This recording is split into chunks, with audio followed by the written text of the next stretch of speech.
নমস্কার বন্ধুরা, ডোনার রান্নাঘরে আপনাদের সকলকে স্বাগত জানাই। অনেকেই বলবেন ফুলকপি খেতে আর ভালো লাগে না। আমার কিন্তু দারুণ লাগে। তাই তো আজ বানালাম ড্রাই চিলি ফুলকপি। রুটি, পরোটা বা লুচির সাথে এই চিলি ফুলকপি কিন্তু দারুণ লাগে। এর জন্য আমি একটা ফুলকপিকে এইভাবে ছোট করে কেটে নিয়েছিলাম। আর নিয়েছিলাম চৌকো করে কাটা পেঁয়াজ এবং ক্যাপসিকাম।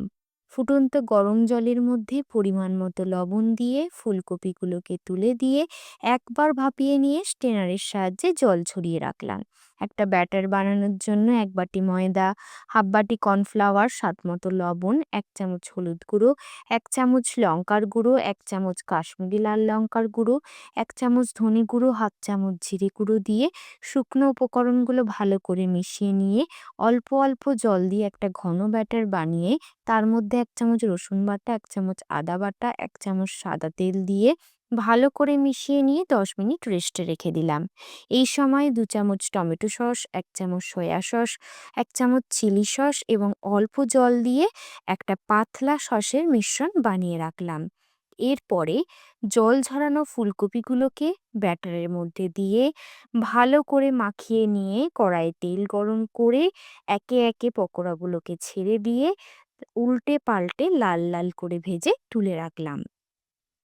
এরপরে কড়াইয়ে 2 চামচ সাদা তেলের মধ্যে 2 চামচ রসুন কুচি, 1 চামচ আদা কুচি দিয়ে অল্প ভেজে কেটে রাখা পেঁয়াজ, ক্যাপসিকাম, পরিমাণ মতো কাঁচা লঙ্কা কুচি দিয়ে একবার নাড়াচাড়া করে তার মধ্যে 1 চামচ হলুদ গুঁড়ো, 1 চামচ লঙ্কার গুঁড়ো, 1 চামচ কাশ্মীরি লাল লঙ্কার গুঁড়ো দিয়ে ভালো করে নাড়াচাড়া করে সসের মিশ্রণটা দিয়ে কষিয়ে তার মধ্যে 1 চামচ কর্নফ্লাওয়ার গোলা দিয়ে মিশিয়ে ভেজে রাখা পকোড়াগুলোকে তুলে দিয়ে নেড়েছেড়ে ভালো করে সসের সাথে পকোড়াগুলোকে মিশিয়ে নিলাম।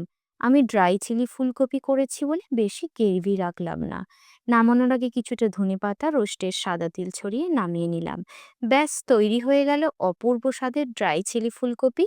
ভিডিওটি ভালো লেগে থাকলে অবশ্যই লাইক, শেয়ার এবং কমেন্ট করবেন। ধন্যবাদ।